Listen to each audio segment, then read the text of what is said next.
Side of Addiction podcast live. And Mason, we are completely out of focus. I mean, like way out of focus. I thought my eyes were having a problem. My eyes are bad enough. Do we need to adjust the camera at all? Oh, no, that's not one of the cameras. Hey, audience, just pause with us here for a minute. We're just kind of getting the camera. We're still having some difficulties. This is only our 5th show, but I think we're doing pretty good. Anyway, we'll keep going, even though that it is foggy. We got our professional in the background. He's climbing the scaffold, and he's doing what he can to get the camera set. So again, this is Al Richards, your host from the Other Side of Addiction podcast live. And we are here with 2 gentlemen from American Wellness in Murray, Utah, right? Yep, that's right. We have psychiatrist Mark Chamberlain. Psychologist Mike Chamberlain, or Mark Chamberlain, and we also have Dr. Eliason. Did I say it right this time? That's right. Mm-hmm. I keep wanting to say Eliason because, like I said, I knew an Eliason is spelled that way. Yeah. And guys, this is really going to be an awesome show. We're going to talk about NAD, N-A-D, and these gentlemen are going to give us more information on it. But both Dr. Mike Smith and I have been reading up on it, and this is some pretty cool stuff. So I also want to introduce our co-host here, Dr. Mike Smith. Always a pleasure to have you in the studio with us. Thanks, Al. It's always fun to see you either here or at the gym. Yeah. Works. We pretend like we're health nuts, right? We're always working out. Man. You are. Oh, I don't know about that. I've watched you. You can I don't know about not that. only flirt with some of the girls there, but also, I probably shouldn't say No, that. it's okay because my wife knows I'm a flirter, so it doesn't matter. At our 35th high school reunion, you got those little picture things, and one of them said, still likely to be flirting with 20-year-olds. She picked that one for me. So. But I observe, and you do a nice job there. Oh, thank you. You're friendly with everybody, and you also are an impressive physical specimen yourself. Oh, well, gee, thanks. Keep it up. Well, one of these days I'll be on Laban Ditchburn's show where I can do it without a shirt because he always just has a sports you have to jacket have a on. sport No jacket. shirt, yeah. That'd One be of these days. impressive. Yeah, it would be impressive. So, anyway, you know what, guys? I mean, seriously, I've been excited all week to have you guys come on the show. I watched the YouTube video that was sent to me, and this Matthew, who was addicted to opioids, listen to what he had to say about this new treatment. And I was pulling up the brochure that you guys sent to me as well and reading everything that this stuff does. I've got some pretty good questions, I think, and I know Dr. Smith has some great questions, but just share a little bit more about you guys at American Wellness, and then we'll kind of get into the NAD. Yeah, so I'm a family doctor, actually double board certified. I'm also a pathologist, but what I practice right now is family medicine, and we work there. The style of medicine, we call it functional medicine, which sort of means we try to get to the root cause. I like to think of it as a little bit of out-of-the-box thinking, really. But I'm a regular MD. I went to regular medical school, regular residency. But I think our approach is sometimes just a little bit out of the box. And my goal is, in general, in all things, is to get people really healthy and independent. If we can get them off all medications, certainly that's the best. And an addiction recovery, of course, falls right along those lines. You want to get them off and get them feeling healthy and independent. So I had a coworker who brought the possibility of NAD treatment up to us, and he mentioned it for addiction recovery. And I started looking into it, and it seemed, honestly, a little bit out there and a little too good to be true. It's not. You said it's new. It's actually not new. So it's not really new. It's been out there for a while. It's been out. So actually, I can go over the history of it too. NAD is the active form of vitamin B3. Otherwise known as niacin. Niacin is the regular form. That's what we eat, and if our cereal supplemented or if we eat it in our diet, it's called niacin, right? But once it's absorbed and gets inside the cell, the body converts it into NAD, which I don't know if your listeners or anyone, if you remember way back to high school biology or something like that, NAD is an essential cofactor in energy production in the cell. Okay, inside your mitochondria. Remember the mitochondria, powerhouse of the cell? Basically, yes, I don't. Okay, well, so as you make energy, we're basically taking food and oxygen, right? And we're combining them. We extract the energy and we breathe out carbon dioxide. the energy is carried in the form of electrons. So you're transferring electrons from food to oxygen, and the electron carrier in that process is NAD. It carries the electrons. Okay, that's a very brief science. This Wow. is bringing back traumatic experiences. Yeah, right. Most biochemistry people feel from that way, but that's to kind of sum it up. NAD is the active form of vitamin B3, niacin, and when we give it intravenously, we give it in, first off, both in the active form and in much higher doses than you could ever achieve orally. Okay, you just can't get that much in. So even though it's vitamin B3, it is an activated form, and yeah, it has a different effect given intravenously. But So B3 has been around for a long B3's time, been out obviously, for a but, long time. But the IV use, give us a little history on that. So there was actually, back in 1948, there was an Italian physician. So 1948, that's a long time ago. Yes. And he wrote a paper published in an Italian medical journal where he documented using niacin, just regular niacin in pretty high doses intravenously with thiamine, vitamin B1, and he used it to withdraw people from addictions. He published a series of cases in 1948. 1948. Actually, in 1960. Do you guys know who Bill Wilson is? You should know Bill. Sure, yeah.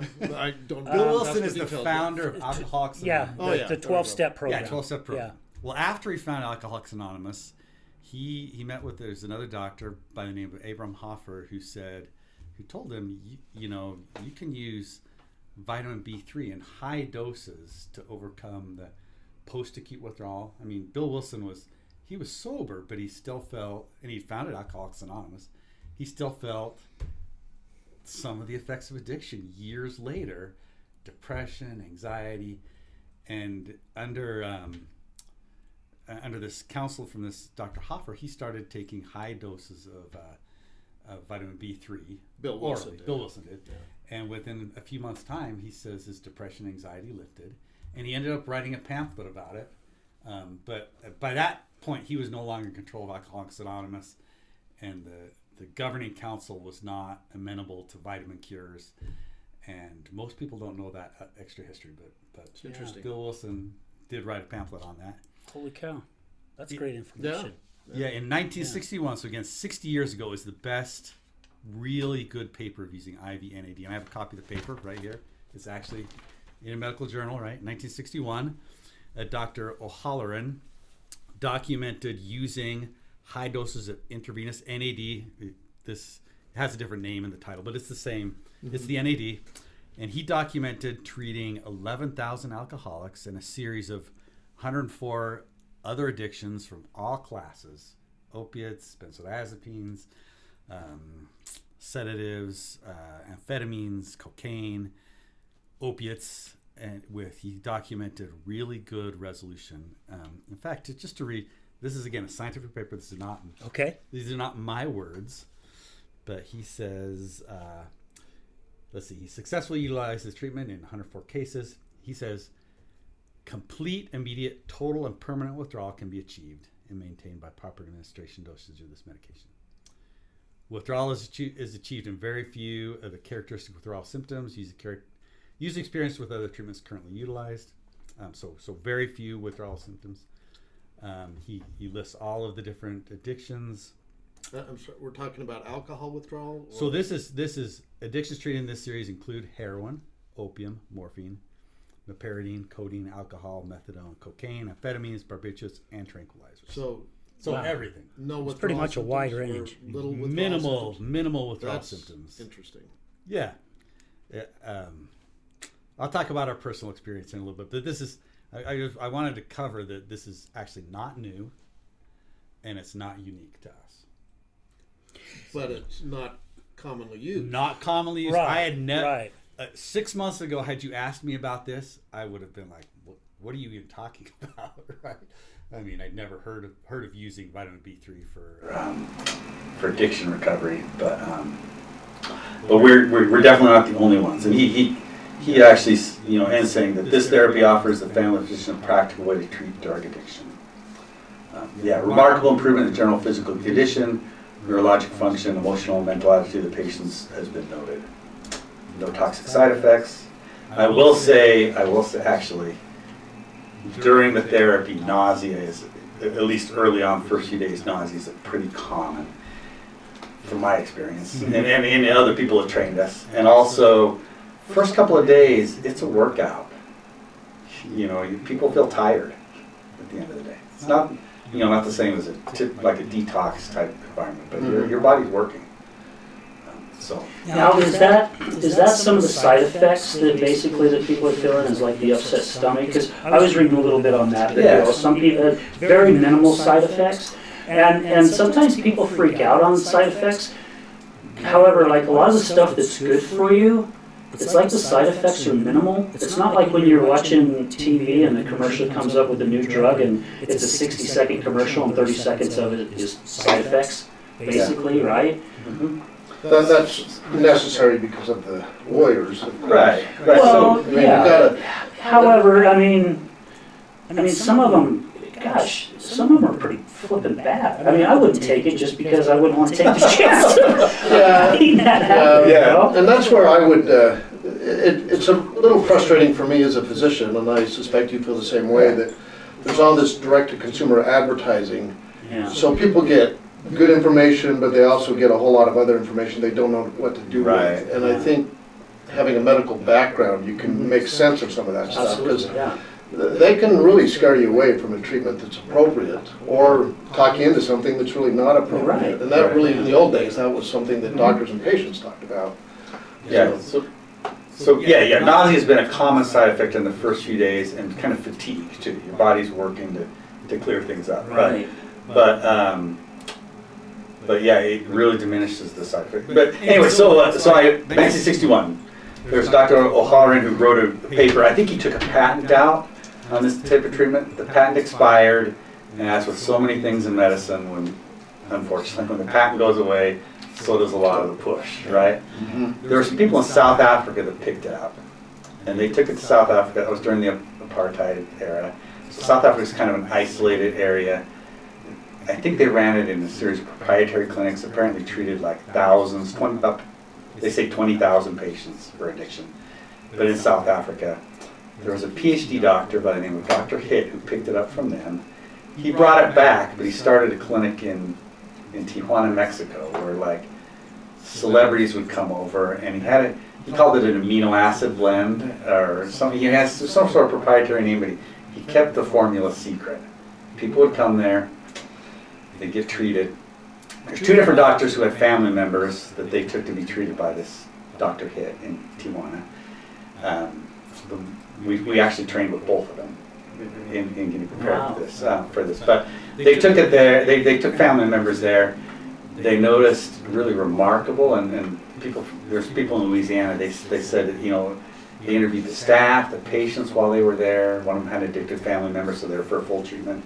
And they just felt like, there's something going on here. It's pretty powerful. So they worked with him, but Dr. Hitt kept the formula kind of a secret. Okay, he dies, and through various different things, they got a hold of some of the bags and had them analyzed, and it came out it was all NAD, and they. This was a psychiatrist who had a family member who'd been addicted, and they cured it in a really remarkable way. And they felt, this couple from Louisiana felt like they really needed to get this going, that they could help a lot of people. And they did. They've been doing it for almost 30 years down there. Jeez. They are part of people, so it's spread. They've trained other people, including us. But, just a really remarkable couple, very caring and good to work with.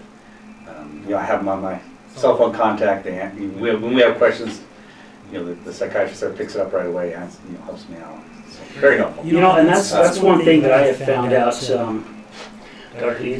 Euston, about the functional medicine. Mm-hmm. We just had some people on our show from Novice, and they're all about the functional medicine as well. And some of the stuff that they were talking about, it's really good to hear. And again, I'm not saying this to badmouth doctors, because I've got a great family physician too, and there's some awesome ones out there. Mm-hmm. There's also some other ones, maybe, Yeah, just like anything. right? We understand that. Everyone that I have have met with functional medicine, it seems like their number one main priority, and you even mentioned it, is to take care of that person. It's their health. You know, it's not, let's put a Band-Aid on it. Let's find out exactly what's going on, and then we'll work it out, and that way we have a game plan, right? I mean, sports, professional sports, before they play a team on the weekend, they just don't go in there and go, oh, we'll just go out there and see what happens. They have a game plan already. They already know about their opponent. And I would think health's the same way, right? You want to get in there and you want to figure out these health issues. Then let's get a game plan behind it, and let's go from there. And if it doesn't work at halftime, we'll make some changes, right? Right. And see what happens. Yeah. Can I just jump in for a second? Yeah, absolutely. I respect family practice doctors because I think, like psychiatry, family practice doctors look at the whole patient. I think too often some specialists, and not to fault anybody, but the nature of being a specialist is you look at just part of the patient. You may miss some of the subtleties that are going on in their life. So I think having a family practice background is really good. And I would add to that having background as a pathologist, all the pathologists that I had anything to do with in my training and since, they are smart guys. And they're scientifically oriented. They're not easily swayed by opinion unless that opinion is backed by good research. Yeah. So I'm impressed with what I'm hearing so far tonight. And I look forward to learning more. And I appreciate your background and expertise in this. Sure.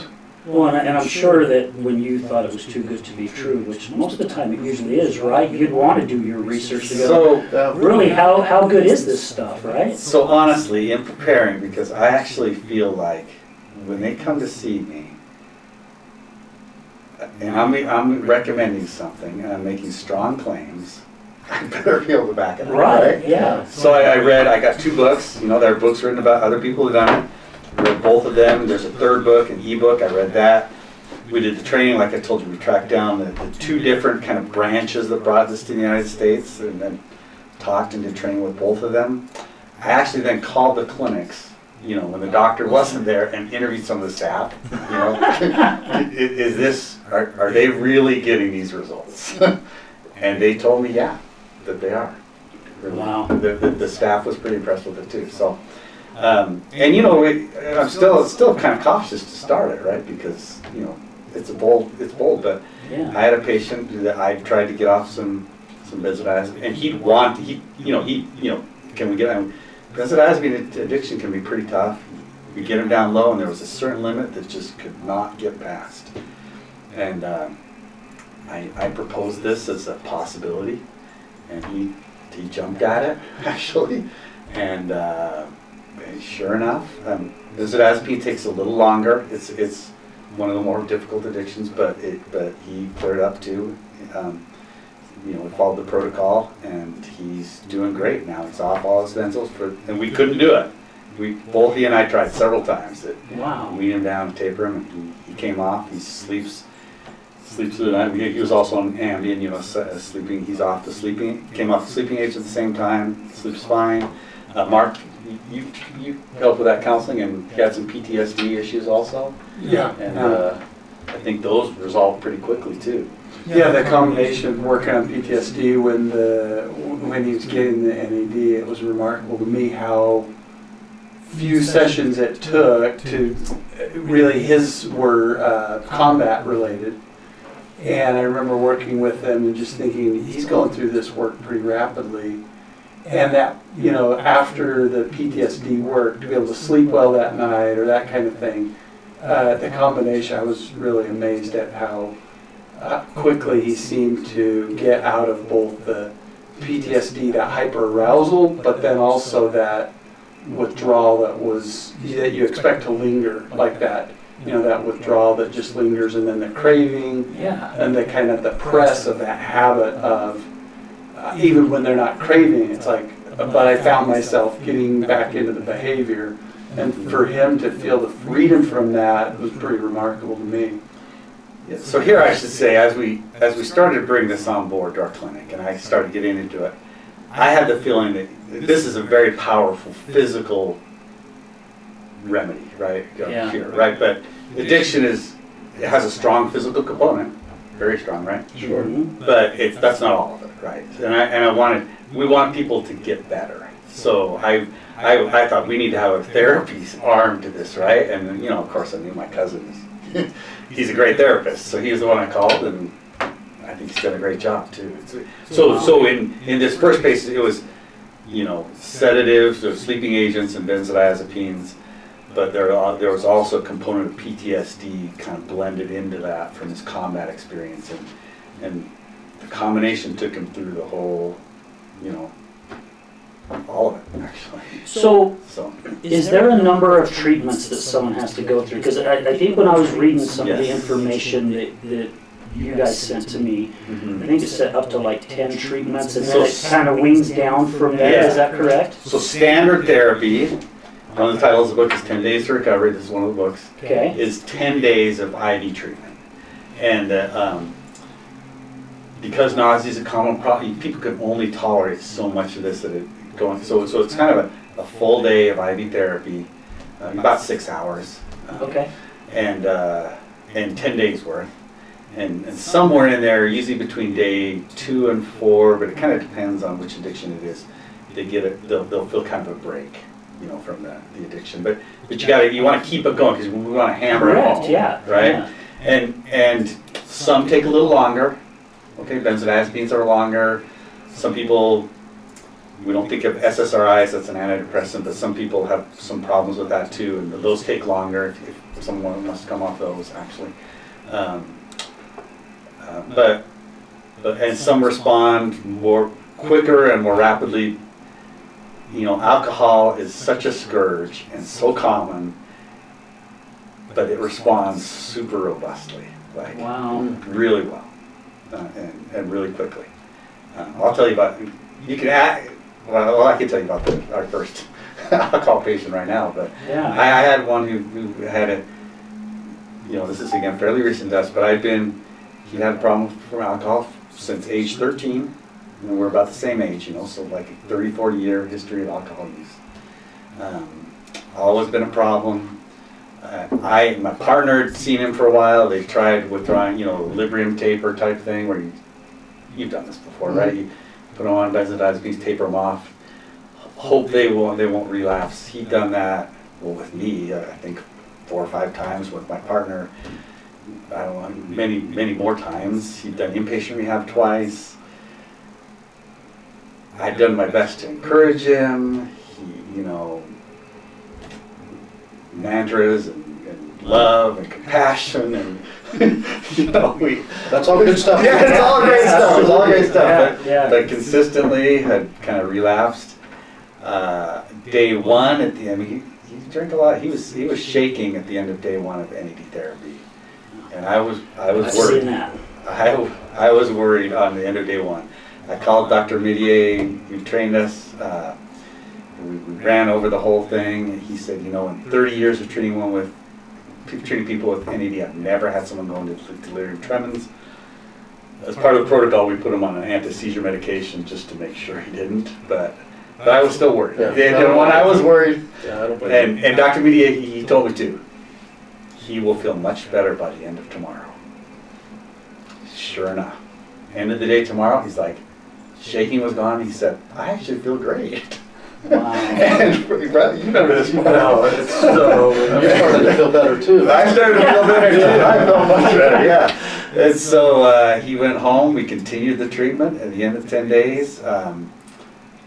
We sent him home, and I saw him back at a week. I want to keep on top of this, right? Come back in a week, we'll follow up. And he's like, yeah, I still feel great, no problem. I'm like, just going over everything. I want to make sure it doesn't relapse. And I said, listen, if you feel any cravings, I don't want you to back in here. Let's do another one. Right. And he's like, cravings? You know what? I don't even think about it anymore.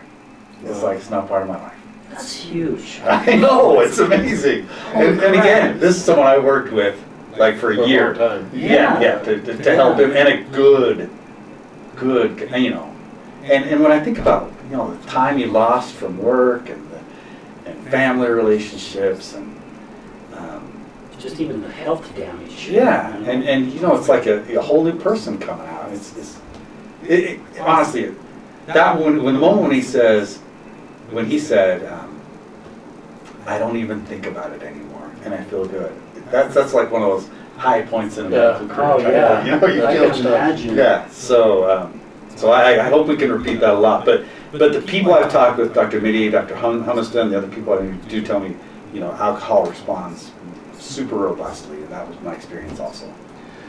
You know, one of the thoughts I have as you're talking is our brains change, they're dynamic. When I was in high school biology, the few times I actually attended, well, that's another story, but what I remember is you're born, you have a brain, it's static, it doesn't change, you learn things, but the set of neurons you have is set, and you don't get any more, you lose them as you go, but you don't get them. We've learned since then that that's not correct. The brain is quite You can unplug dynamic. neurons and plug it into, I mean, right? That's kind of And you people can say, grow yeah. new neurons, which is a newer concept. You have things like brain-derived neurotrophic factor that helps promote the growth of new neurons. Part of what I wanted to say is that the traumas that we experience in life, either through PTSD, combat-related traumas, or other traumas that we might experience that are psychological traumas, or chemically induced traumas, which I would say include things like alcohol and other substances, Yeah. they alter the structure of our brain. And the For thing sure. I'm curious about, and I know with alcohol, I used to quote a study a lot to my patients that, you know, they'd quit alcohol, and they'd say, well, you know, I'm not quite back to normal. And I quoted a study that said, and I don't want to be pessimistic here, but if you do serial scans on a patient's brain who has a long history of alcoholism, you see that they actually have lost some brain mass. If they can maintain sobriety, their brain continues to recover much of that mass. You probably know a lot of this as a pathologist. But that recovery isn't a couple of weeks. That recovery is more like a year Years. before you keep A year before you reach plus. a new plateau. I don't know what the role of NAD is in all of this, but what you're saying makes me think that there are things going on that are really reparative to that brain that's been damaged either by psychological or chemical trauma.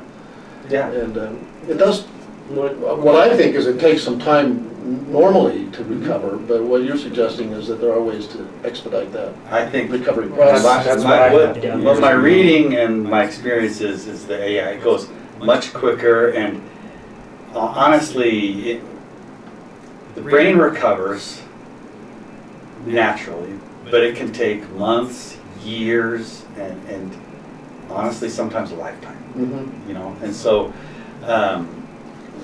we think we can do it a lot faster, actually. And the And intriguing our thing, experience so far has been, And it's So natural I should say too, also, right? after the 10 days, depending on the addiction and stuff like that, we have certain protocols that said this, we will, and I'll have them kind of pre-purchase this because I want people to be successful. You know, a booster like at 1 month and a 2 month part, just a 1 day thing you come in. And there's also some oral supplements that we give them to kind of keep those NAD levels up a little higher, you know, Mhm. than you normally would have them be. So, and honestly, I also, being a doctor, you know, people can come back and see me as a doctor visit type thing. Usually insurance covers all that stuff. And so I want them to schedule that, you know, follow-ups too, you know, just to Yeah. keep track of things. You know, this can be a real, the documented stuff from they showed us is this healing can be very long or long-term or permanent. But occasionally you know, you may have some people, you know, where some of that craving starts to come back, and if it does, you know, I want open door policy, we want people to get better, you know, Yeah. so.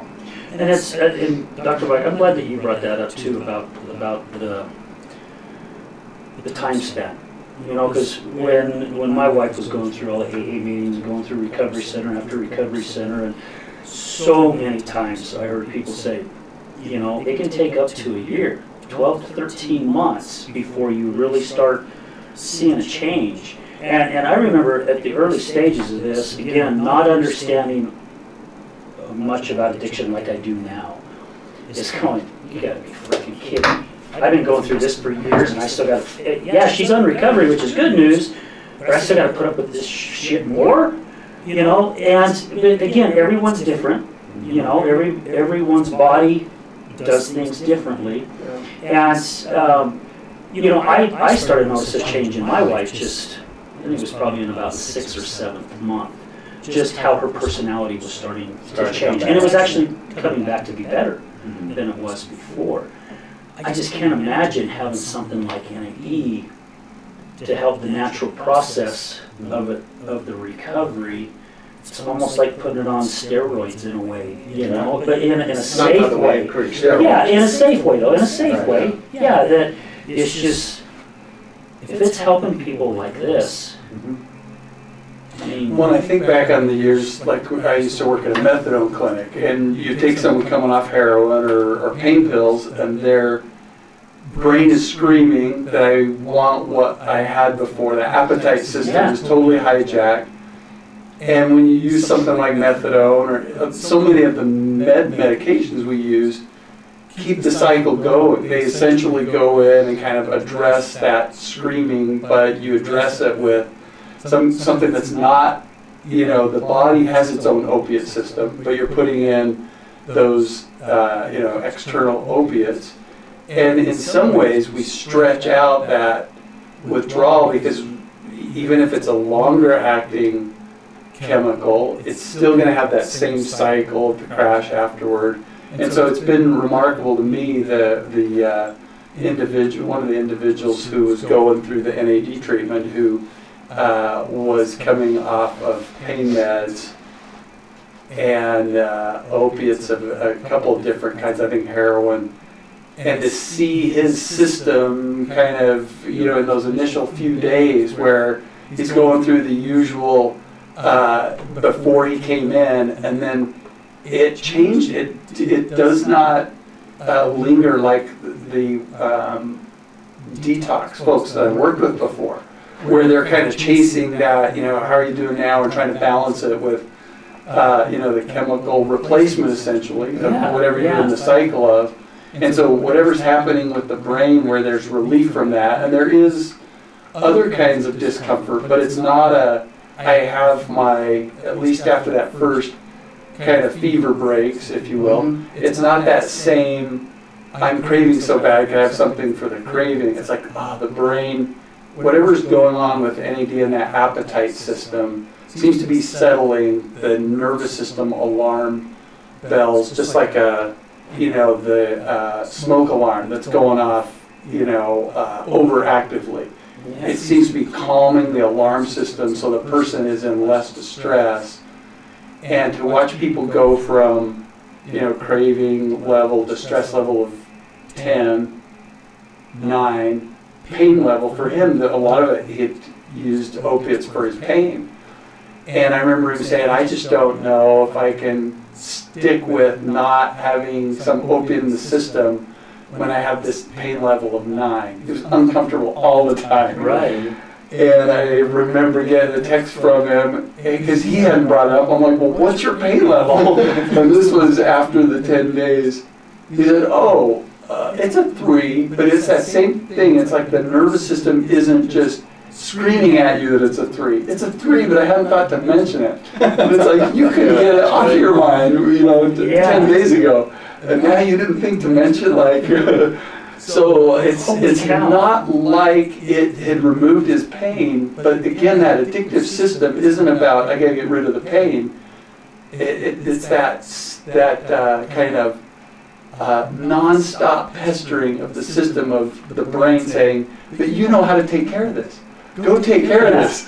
You know how to take care of this. And his system was like, oh yeah, I can think about pain, but it wasn't that pressing, kind of persistent, nagging, haunting that we hear so many from so many folks who are in that kind of, am I ready to go home from treatment right now? I sure hope I can make it, but it's that constant battle feeling. So it's a real relief to see folks super gratifying. Getting out of that constant battle feeling, you know, I'm gearing up for the fight kind of feeling. Yeah. So it's basically shutting the door on it, you know, because, right? I mean, and do you think that NAD could actually maybe even take the place of a lot of the drugs that they give during detox? I mean, I don't know. Yeah. I don't know exactly how the drugs work, and and I watched my wife go through detox many, many times, and many times she was up at the LDS hospital in the detox, and she would call me, and I still had such a hard time speaking with her because she still sounded like she was drunk. She wasn't. Of course, there's no way she could have alcohol in there. It was just the medication, and I would still struggle with her. It would take probably up to about 4, sometimes the 5th day, before I could actually really have a conversation with her and feel comfortable, and I could understand what she was saying.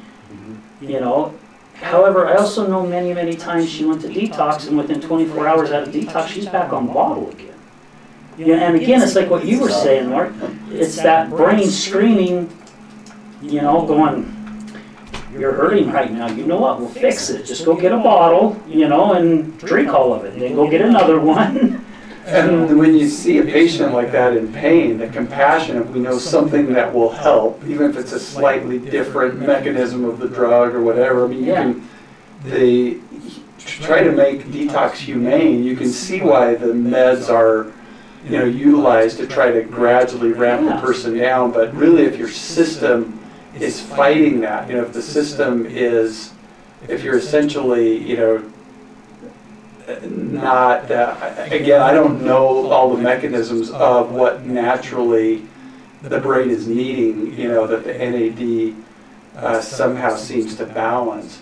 But you can see why detox and then sustained abstinence is so challenging when that mechanism in the brain has been so accustomed to some drug that it's just developed that appetite, and it's been installed pretty well.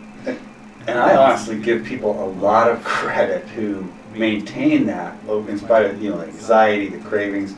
Our patient has struggled with alcohol. He told me the last time he relapsed, he was sober for 3-4 months. He says, but I just hurt all over, and I knew if I drank it would give me some relief. That's I mean, you gotta give someone credit for maintaining that for 3 or 4 months, but he relapsed again. But again, when I saw him fall, he was like, yeah, I feel great, no problem. Don't think about it, don't hurt.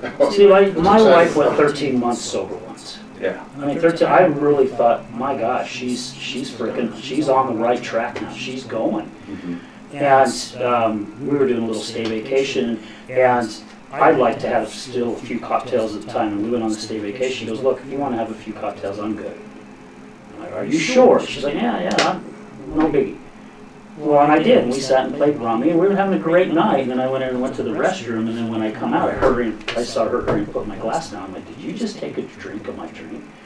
She goes, oh, no one can make a mistake around you. She started like getting back into that addictive behavior, and I'm like, where the hell did this just come from? And I beat myself up for a long, long time because that drink changed both our lives like this. I think it was within a matter of a week or a week and a half, maybe 2 weeks, she got her very first DUI. And driving on a suspended license and thrown in jail. It just plummeted from there. And of course, I'm beating myself up because I'm like, if I wouldn't have had that flipping drink there, this probably would have never happened. So now I'm feeling guilty. And even after 13 months, she still had that thought process, which I've heard a lot of our guests say on our shows, saying, yeah, there's time, I went 2 years. And I'm like, brain's telling just a little. It's not going to hurt anything. And the next thing I know, I'm in it full blown again. And how many people have gone in recovery 1 year, 2 years, 3 years, 4 years, and then decided that the brain's telling them, you got this licked. Just a little taste. How many of them end up overdosing or dying of alcohol? Because it's like they starved it for so long, they're just feeding their body as much as possible, and then they don't ever wake up. Or you even use a third of the dose you used to, but your body had become accustomed to that dose. Yeah. Absolutely, yeah. So this could be a huge help towards that. Yeah. And it's telling that she wasn't even craving particular, the pathways back to, regular use when you've been clean, sober. it's remarkable how it may be that you crave and then you give in.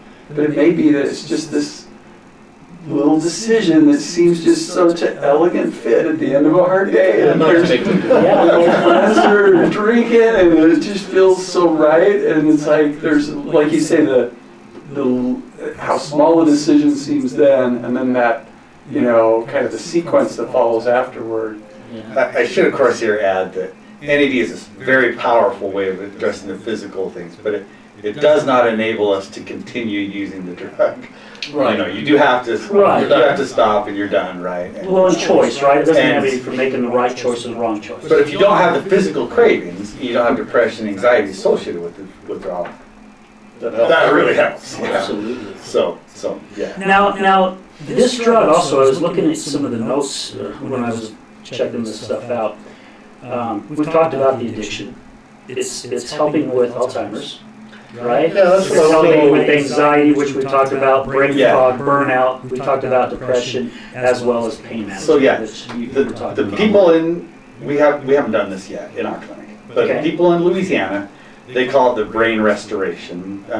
Again, it is a high dose of activated vitamin B3, which does decrease with age and also in certain medical conditions.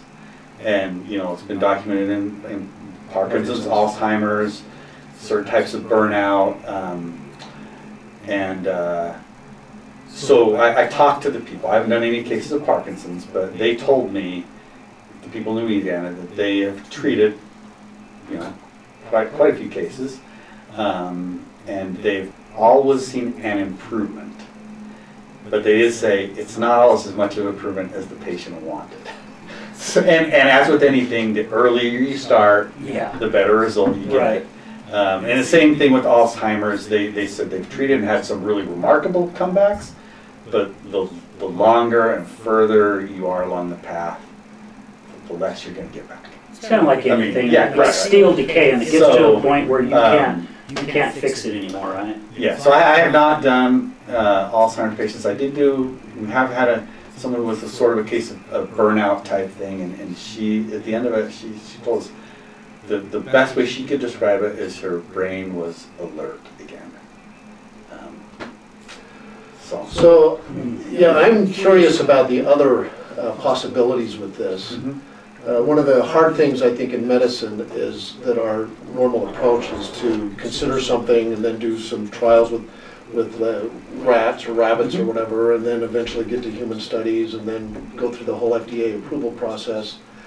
And it takes a long time. I'm assuming that what you're talking about here is probably off-label and the Yeah. FDA hasn't put The a FDA stamp has of not approval on approved it. this, no. I mean, it's totally legal, but it's not Right, FDA right, approved. right.